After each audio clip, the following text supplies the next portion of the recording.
We have studied about the ancient and medieval beliefs of the origin of life.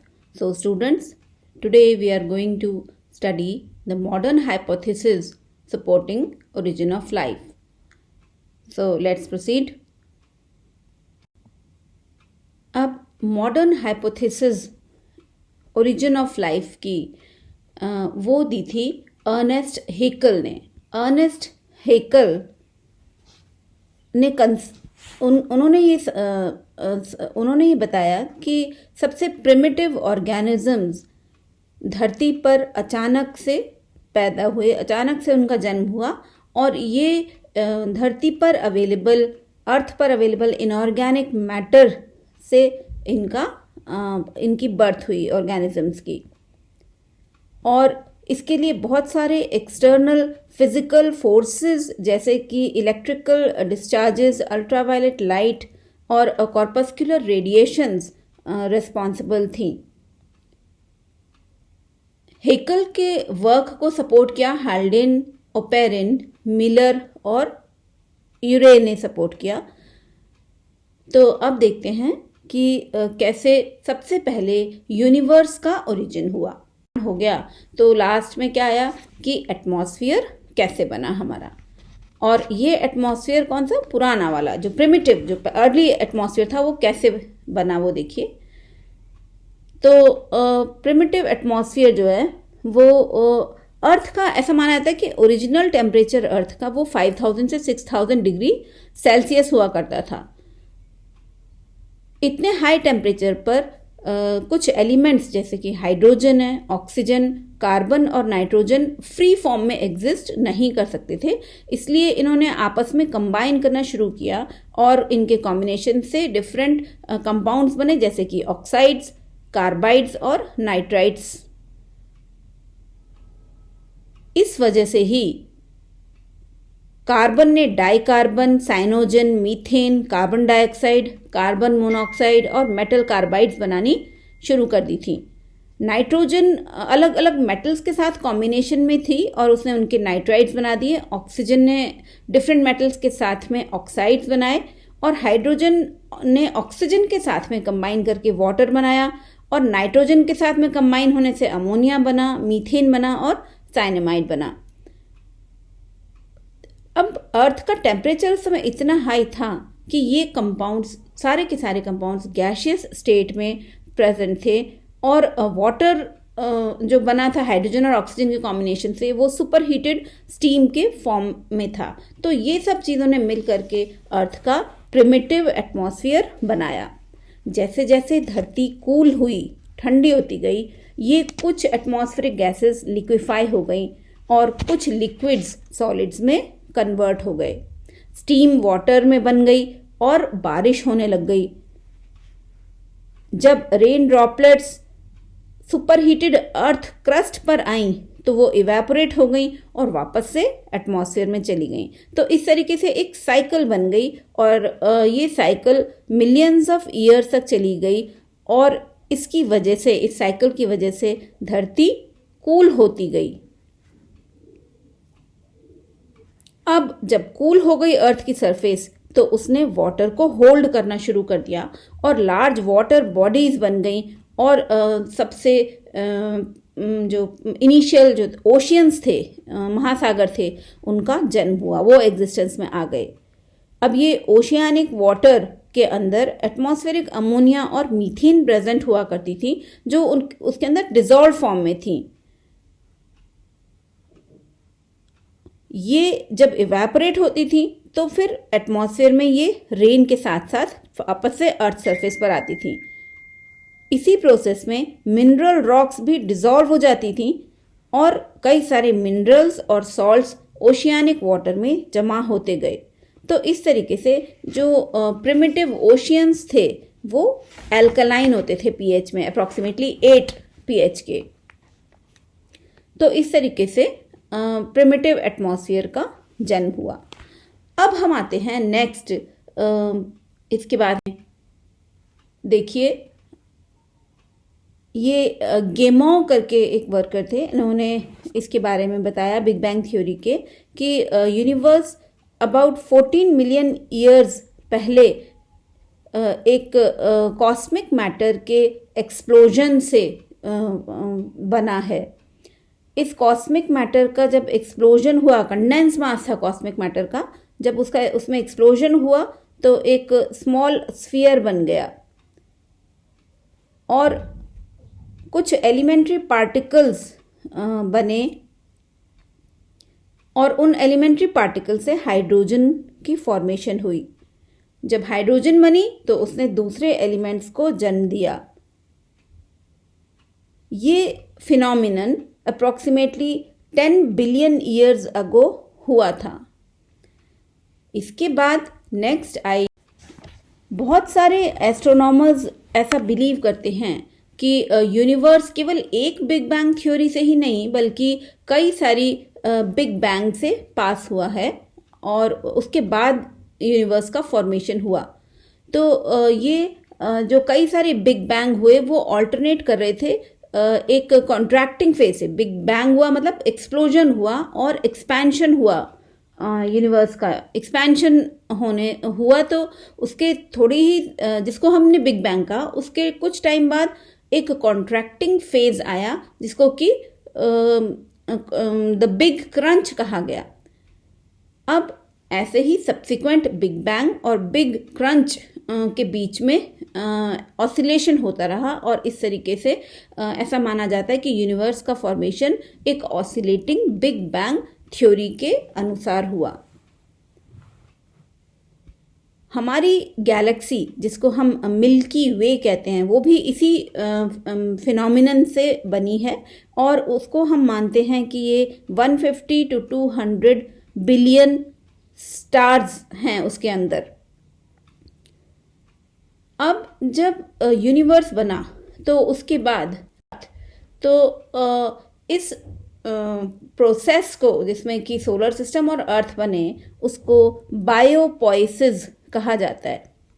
हमारा solar system सन, अर्थ और कई सारे planet से मिलके बना हुआ है और ऐसा माना जाता है कि ये अप्रॉक्सीमेटली 5 से 6 बिलियन ईयर्स अगो का है ये वाला सोलर सिस्टम। इस सोलर सिस्टम में एक स्पिनिंग क्लाउड है कॉस्मिक डस्ट का, और इसके अलावा बहुत सारा मोल्टन मास भी प्रेजेंट है।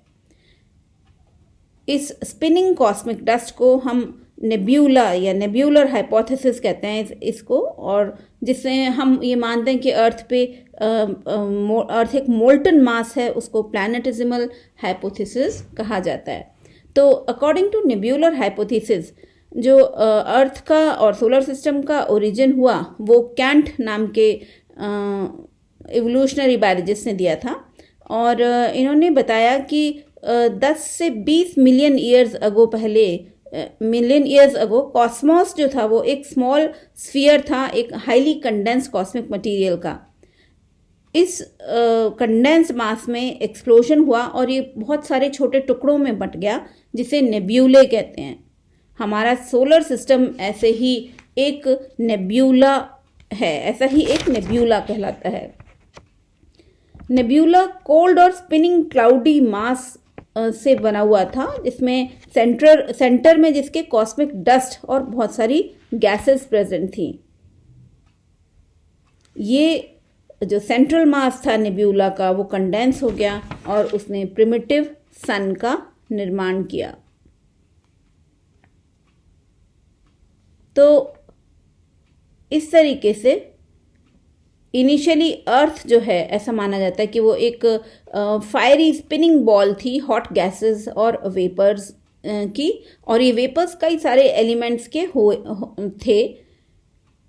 फिर धीरे धीरे hundreds of millions of years बाद ये गैसेस कंडेंस हो गई और उन्होंने एक मोल्टन कोर बना दिया जिसमें कि कई सारे एलिमेंट्स अपनी डेंसिटी के आधार पर स्ट्रैटिफाइड हो गए, स्ट्रैटा में ले हो गए।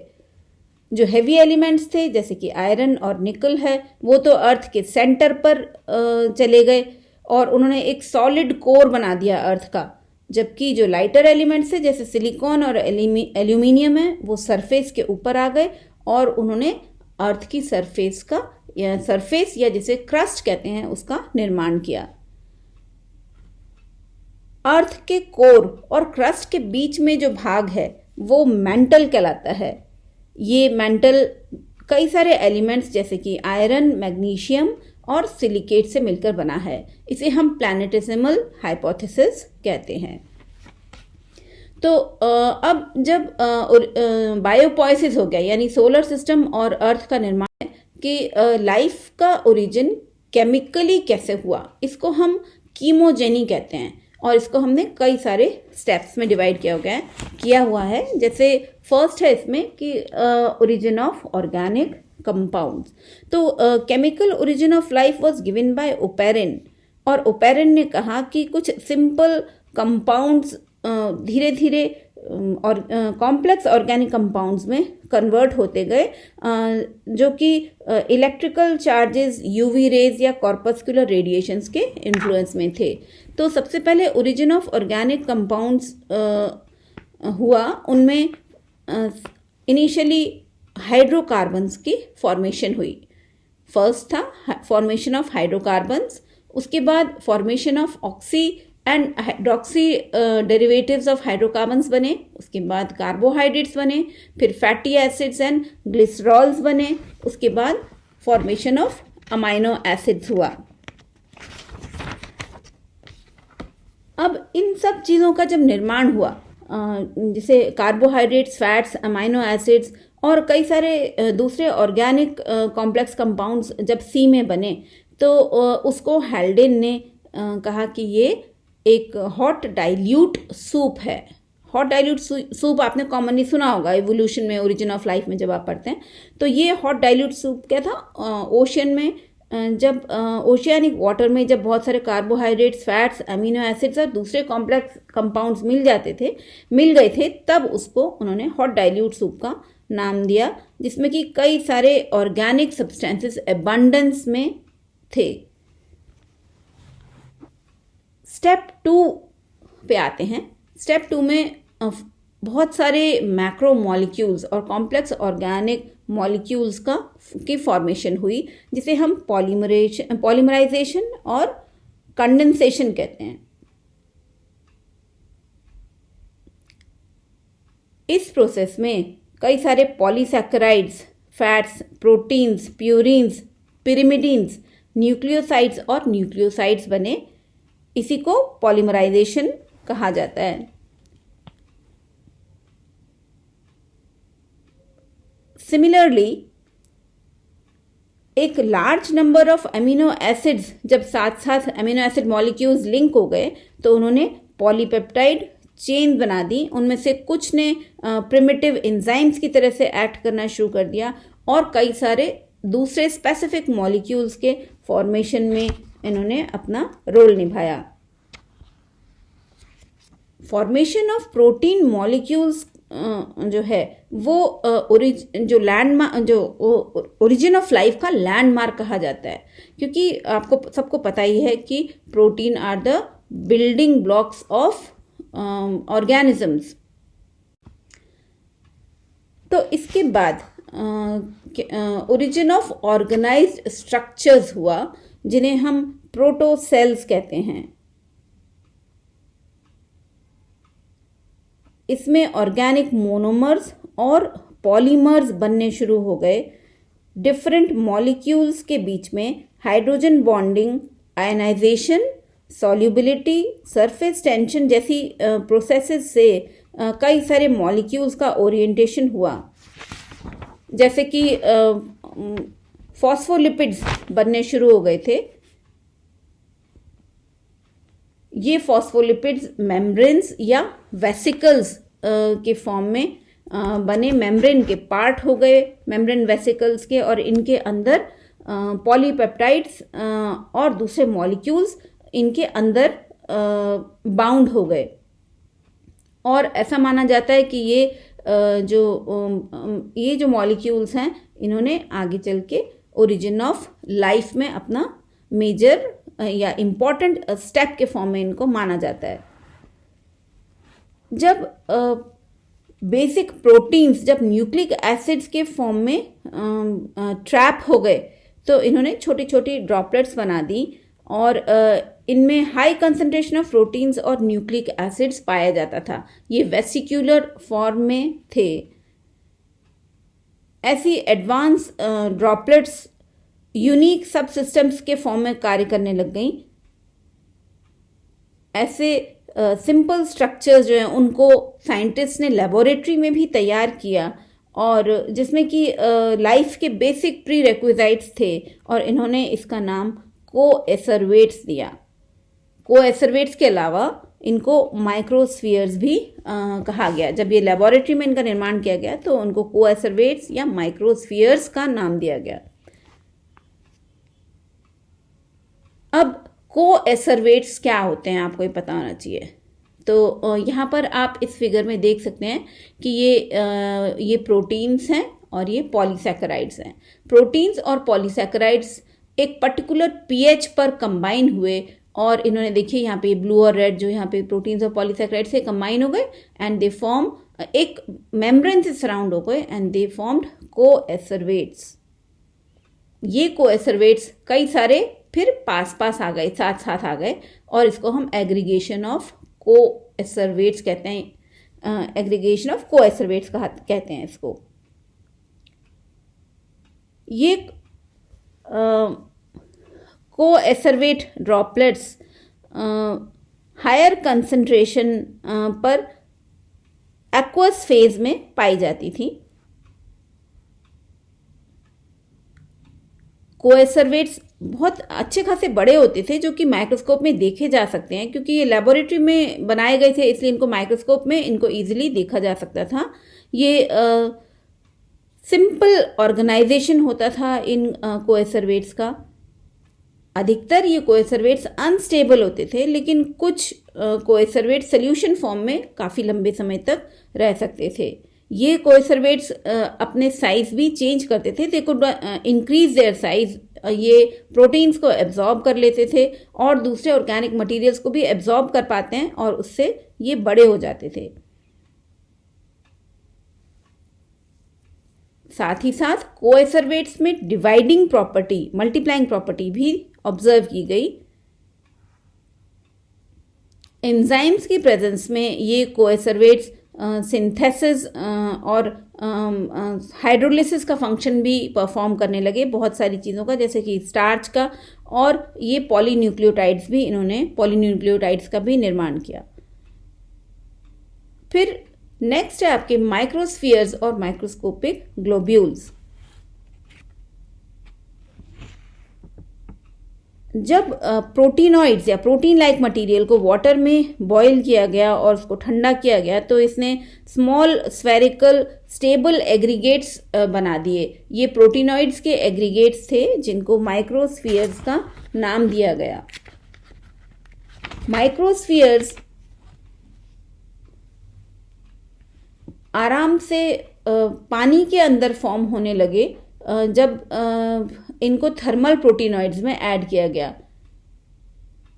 ये माइक्रोस्फीयर्स में सबसे इम्पॉर्टेंट फीचर इनका ये था कि इनमें यूनिफॉर्मिटी थी साइज और शेप में। ये कोकोइड बैक्टीरिया होता है ना, जैसे जो सर्कुलर होता है उसके जैसे दिखने लगे थे और इन्होंने चेन्स बनानी शुरू कर दी, जैसे कि स्ट्रेप्टोकोकाई बैक्टीरिया की चेन्स होती हैं।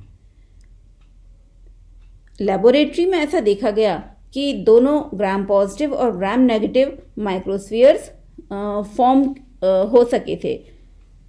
माइक्रोस्फीयर्स अपनी एंजाइम लाइक एक्टिविटीज़ को रिटेन करने लगी। तो इस तरीके से ऑर्गेनाइज्ड प्रिमिटिव सेल्स का निर्माण हुआ जिनको हम प्रोटोसेल्स कहते हैं। ये प्रोटोसेल्स कोएसरवेट्स या माइक्रोस्फीयर्स या माइक्रोस्कोपिक ग्लोब्यूल्स के फॉर्म में थी। अब नेक्स्ट स्टेप जो था लाइफ के ओरिजिन में, that was formation of nucleic acids. तो न्यूक्लिक एसिड्स न्यूक्लियोटाइड्स के पॉलीमराइजेशन से बनते हैं, ये हम सभी जानते हैं। ये सेल्फ रेप्लिकेटिंग न्यूक्लियोटाइड्स प्राइमोर्डियल अर्थ में अप्रॉक्सीमेटली 3.5 बिलियन ईयर्स अगो ही इस्टेब्लिश हो गए थे। अलग अलग न्यूक्लियोटाइड सीक्वेंस के मॉलिक्यूल्स फॉर्म करने लग गए सर्टेन ऑर्गेनेलीज, जिन्हें हम सर्टेन एंजाइम्स, जिनको राइबोजाइम्स कहा जाता था, और धीरे धीरे एक आरएनए वर्ल्ड का निर्माण हो गया। ये आरएनए ऑटो कैटालिटिक होते थे, यानी स्वयं अपने कैटालिसिस से फॉर्म होते थे, और इनको नेकेड जीन्स कहा जाता था। फिर इसके बाद ये आरएनए बने जब, तो ये एक सेल्फ रेप्लिकेटिंग मॉलिक्यूल के फॉर्म में बने। ये देखिए, ये आरएनए है, रेप्लिकेट होके इट फॉर्म्स अ डीएनए। उसके नेक्स्ट स्टेज में प्रोटीन कैटालिटिक सिस्टम का इवोल्यूशन हुआ और अल्टीमेटली प्रोटीन सिंथेसिस मशीनरी बन गई, और इस तरीके से न्यूक्लिक एसिड्स का फॉर्मेशन हुआ। न्यूक्लिक एसिड्स बनने के बाद में नेक्स्ट स्टेप था फॉर्मेशन ऑफ न्यूक्लियोप्रोटीन्स, जिनको कि प्रोटोबायोन्ट्स भी कहा जाता है।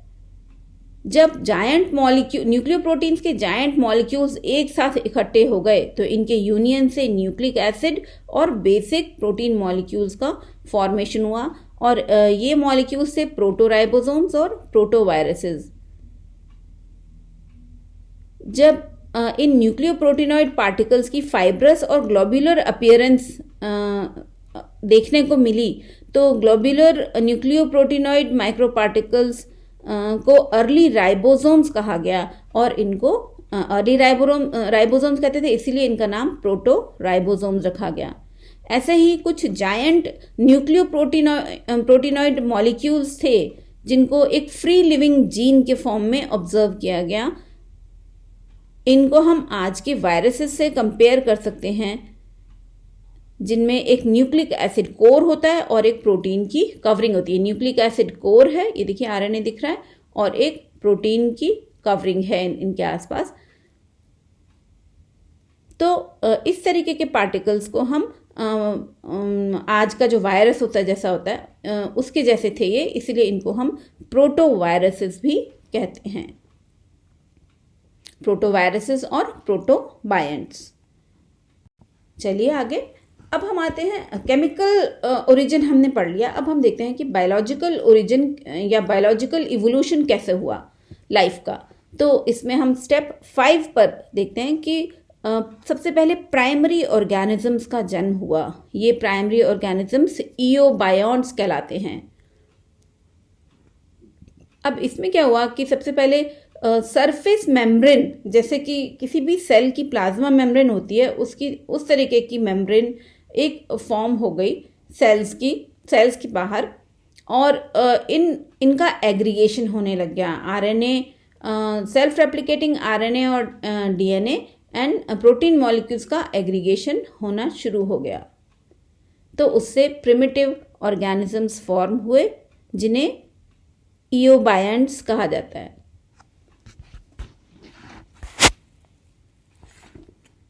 उसके बाद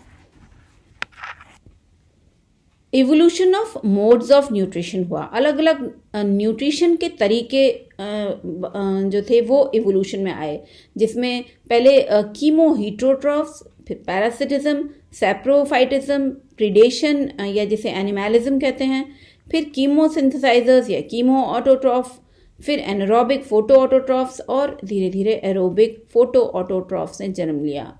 यहाँ पर आप देख सकते हैं ये पैरासिटिज्म, ये मॉस्किटो है, ब्लड पर फीड कर रहा है वार्म ब्लडेड एनिमल के। फिर यहाँ पर इन्होंने सैप्रोफिटिज्म दिखाया, देखिए डिकेइंग डेड ऑर्गेनिक मैटर पर ये मशरूम्स जन्म ले रहे हैं, बन गए हैं यहाँ पर। फिर प्रीडेशन देखिए, यहाँ पे ये एक प्रेइंग मैंटिस है, इसने ये एक और इंसेक्ट को, छोटे इंसेक्ट को पकड़ रखा है, प्रे कर रहा है उस पर। तो इस तरीके से धीरे धीरे कीमो सिंथेसाइजर्स हुए या कीमो ऑटोट्रॉफ्स बने। उसके बाद एनारोबिक फोटो ऑटोट्रॉफ्स। फोटो नाम हम क्यों यूज कर रहे हैं? जो कि खुद सिंथेसाइज कर सकते हैं सनलाइट की प्रेजेंस में फूड को। तो anaerobic means in the absence of oxygen. कुछ ऐसे प्लांट्स बन गए, मतलब जो फोटोसिंथेसाइज कर सकते थे और अपना फूड खुद बना सकते थे, लेकिन एनारोबिक थे, यानी ऑक्सीजन के एब्सेंस में। फिर उसके बाद कुछ थे जो कि एरोबिक फोटोट्रॉफ्स थे, जैसे कि नाइट्रोजन फिक्सिंग बैक्टीरिया हैं। तो एरोबिक फोटो ऑटोट्रॉफ्स वो हैं जो कि ऑक्सीजन की प्रेजेंस में फोटोसिंथेसाइज करके अपना फूड खुद बनाते हैं। तो इस तरीके से डिफरेंट मोड्स ऑफ न्यूट्रिशन का इवोल्यूशन हुआ। फिर उसके बाद लास्ट स्टेप जो था वो था ऑक्सीजन रेवोल्यूशन। ऑक्सीजन रेवोल्यूशन हुआ और आज जो हम एटमॉस्फेयर देखते हैं अर्थ पर वो बन गया। अप्रॉक्सीमेटली 2.7 बिलियन ईयर्स पहले ऑक्सीजन एटमॉस्फेयर में एक्यूमुलेट होने लग गई और साथ ही साथ आयरन रिच टेरेस्ट्रियल रॉक्स जो थी अर्थ की क्रस्ट पर, उन पर भी ये ऑक्सीजन एक्यूमुलेट होने लग गई। ये ऑक्सीजन साइनोबैक्टीरिया की फोटोसिंथेटिक एक्टिविटी से एटमॉस्फेयर में जनरेट हुई और जैसे जैसे फोटो ऑटोट्रॉफ्स बनते गए ऑक्सीजन लिबरेट होती गई, ऑक्सीजन फ्री होती गई और सी के अंदर एक्यूमुलेट होने लग गई और धीरे धीरे ये एटमॉस्फेयर में रिलीज होने लग गई। जब ऑक्सीजन पानी में और एयर में आ गई, पानी में और एटमॉस्फेयर में आ गई, तो उस समय ऑर्गेनिजम्स को नए नए एनवायरनमेंट्स में डेवलप होने, ग्रो करने का चांस मिला और उन्होंने नए एनवायरनमेंट्स एक्सप्लॉइट करने शुरू कर दिए अपने डेवलपमेंट के लिए, ग्रोथ एंड डेवलपमेंट के लिए। ये जब एटमॉस्फेयर में फ्री ऑक्सीजन आ गई तो उसके साथ साथ मीथेन और अमोनिया बनने लग गई प्रिमिटिव एटमॉस्फेयर में, क्योंकि नाइट्रोजन प्रेजेंट थी एटमॉस्फेयर में, तो नाइट्रोजन से कंबाइन करके मीथेन और अमोनिया बनी और फिर इनका ट्रांसफॉर्मेशन धीरे धीरे कार्बन डाइऑक्साइड और फ्री नाइट्रोजन में हो गया। तो वो ये था बायोलॉजिकल ओरिजिन। अब आ जाइए हम लास्ट जो है प्रोसेस, दैट इज कॉग्नोजेनी। कॉग्नोजेनी में परसेप्शन, एक्सप्रेशन और कम्युनिकेशन की मैकेनिज्म्स का इवोल्यूशन हुआ। स्पेशली इसमें इवोल्यूशन ऑफ यूकैरियोट्स हुआ। जो प्रिमिटिव सेल्स थी वो प्रोकैरियोटिक और प्रिमिटिव बैक्टीरिया जैसी थी। यूकैरियोटिक सेल्स इन्हीं प्रिमिटिव आर्केइक प्रोकैरियोटिक सेल्स से बनी। इसके लिए दो थ्योरीज प्रपोज की गई हैं कि किस तरीके से यूकैरियोट्स का इवोल्यूशन हुआ। एक तो है सिम्बायोटिक ओरिजिन और दूसरा है ओरिजिन बाय इन्वेजिनेशन। आप इस फिगर में यहाँ पर सिम्बायोटिक ओरिजिन देख सकते हैं। ये मार्गुलिस ने दिया था ये वाला सिम्बायोटिक ओरिजिन। अब इसमें देखिए ये कुछ एनारोबिक प्रीडेटर होस्ट सेल्स थी। इन्होंने प्रिमिटिव जो बैक्टीरिया थे जिसे हम साइनोबैक्टीरिया कहते हैं, इसको एनगल्फ कर लिया, इसको अंदर ले लिया, लेकिन इन्होंने इसको डाइजेस्ट नहीं किया। इन्होंने इसको अपने अंदर, साइनोबैक्टीरिया को अपने अंदर लिया और इसको अब यहाँ पे हम प्रे कहेंगे एक तरीके से, तो इसको इन्होंने अपने अंदर ही रखा। और ये साइनोबैक्टीरिया जो हैं ये फोटोसिंथेटिक थे। ये देखिए इसमें ये एक प्लास्टिड के फॉर्म में इस सेल के अंदर, प्रिमिटिव सेल के अंदर ये प्लास्टिड के फॉर्म में प्रेजेंट रहने लगे। और उसके बाद अल्टीमेटली एक तरीके की ऑटोट्रॉफ यूकैरियोटिक सेल बनी जिसके अंदर प्लास्टिड था, प्लास्टिड के अंदर क्लोरोफिल, और ये अपना फूड का निर्माण खुद कर सकते थे। तो हम कह सकते हैं कि ये एक प्रकार की ऑटोट्रॉफिक यूकैरियोटिक सेल बनी। आपको पता है ना, ऑटोट्रॉफ्स और हीटोट्रॉफ्स दो प्रकार के और जो है वो ऑर्गेनिजम्स डिवाइड किए गए हैं। ऑटोट्रॉफ्स वो हैं जो अपना फूड का खुद सिंथेसाइज करते हैं, जबकि हीटोट्रॉफ्स दूसरे रेडी फूड मटेरियल जो कि ऑटोट्रॉफ्स में बनाया होता है उस पर फीड करते हैं, उनको हम हीटरोट्रॉफ्स कहते हैं। तो अब ये इस तरीके से देखिए यहाँ पर जब प्लास्टिड के फॉर्म में एक बैक्टीरियल जो है प्रिमिटिव बैक्टीरिया जब इनगल्फ कर लिया एक सेल ने, तो ये प्रिमिटिव ऑटोट्रॉफिक यूकैरियोटिक सेल बनी। दूसरे जगह देखिए कि ये सेल है, इसके अंदर माइटोकॉन्ड्रिया और न्यूक्लियस ये सब दिख रहे हैं यहाँ पर।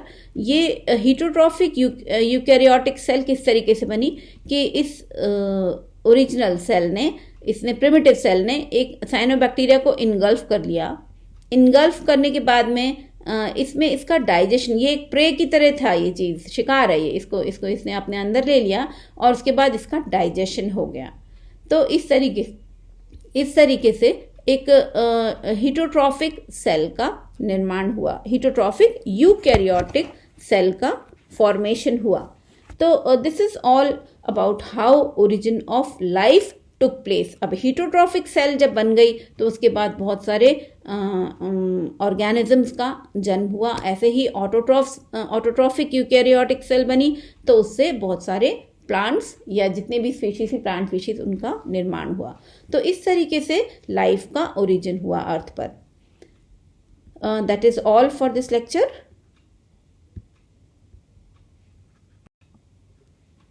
Many thanks to you for listening patiently.